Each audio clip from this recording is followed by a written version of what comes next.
ரஜினிகாந்த் நடிப்பில் நெல்சன் இயக்கத்தில் வெளியான திரைப்படம் தான் ஜெயிலர். இப்படத்தின் இரண்டாம் பாகம் விரைவில் வெளியாக உள்ளது. இப்படத்தில் நாயகியாக நடிப்பவர் பற்றிய தகவல் தற்போது ஒன்று கிடைத்துள்ளது. ரஜினிகாந்த் தற்போது கூலி திரைப்படத்தில் நடித்து வருகிறார். லோகேஷ் கனகராஜ் இயக்கத்தில் சன் பிக்சர்ஸ் தயாரிப்பில் உருவாகும் இப்படத்திற்கு அனிருத் இசையமைத்துள்ளார். ரஜினியுடன் இணைந்து இப்படத்தில் சத்யராஜ், ஸ்ருதிஹாசன், நாகார்ஜுனா போன்ற நடிகர்கள் வருகின்றனர். மேலும் பாலிவுட் புகழ் அமீர் கானும் இப்படத்தில் ஒரு கேமியோ ரோலில் நடிக்க இருப்பதாக தகவல் தெரிவித்துள்ளது.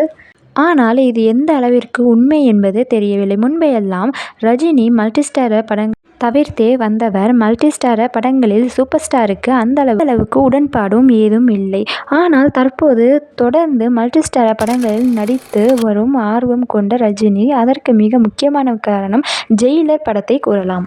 ஜெயிலர் படத்தில் மோகன்லால், சிவராஜ்குமார், விநாயகன் போன்ற மொழி நடிகர்கள் நடித்துள்ளனர். எனவே தமிழ்நாடு மட்டுமல்லாமல் ஜெயிலர் திரைப்படம் பல மாநிலங்களில் சிறப்பான வசூலை பெற்றுள்ளது. அதைத் தொடர்ந்து வேட்டையன் திரைப்படத்தில் பல நட்சத்திரங்கள் நடித்துள்ளனர். அதேபோல் கூலி திரைப்படத்தில் தற்போது மிகப்பெரிய நட்சத்திர பட்டாளமே நடித்து வருகின்றனர். மேலும் மார்ச் மாதம் இப்படத்தின் படப்பிடிப்பு துவங்கும் என்று தெரிகிறது. இந்நிலையில் இப்படத்தில் நாயகியாக ஸ்ரீநிதி நடிக்க இருப்பதாக தகவல் வருகின்றன. யாஷ் நடிப்பில் வெளியான கேஜிஎஃப் படத்தின் மூலம் புகழ்பெற்ற ஸ்ரீநிதி அதன் பிறகு தமிழில் விக்ரமின் கோப்ரா படத்தில் நடித்துள்ளார்.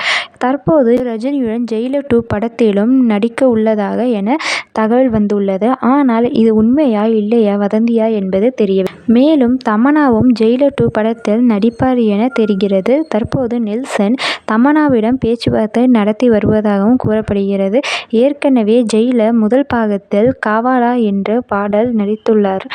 அப்பாடல் மிகப்பெரிய ஹிட்டாயுள்ளது. அதைத் தொடர்ந்து ஜெயிலர் 2 திரைப்படத்தில் தமன்னா நடிக்க வாய்ப்பிருப்பதாக தெரியவருகிறது. ஆனால் இது எதுவும் உறுதியான தகவல் இல்லை. படக்குழு அதிகாரப்பூர்வ அறிவித்தால் மட்டுமே உண்மை தகவல் என்பது தெரியவரும். அந்த அறிவிப்பிற்காகத்தான் ரஜினி ரசிகர்கள் ஆவலாக காத்துக் கொண்டு இருக்கிறார்கள் என்று குறிப்பிடத்தக்கது.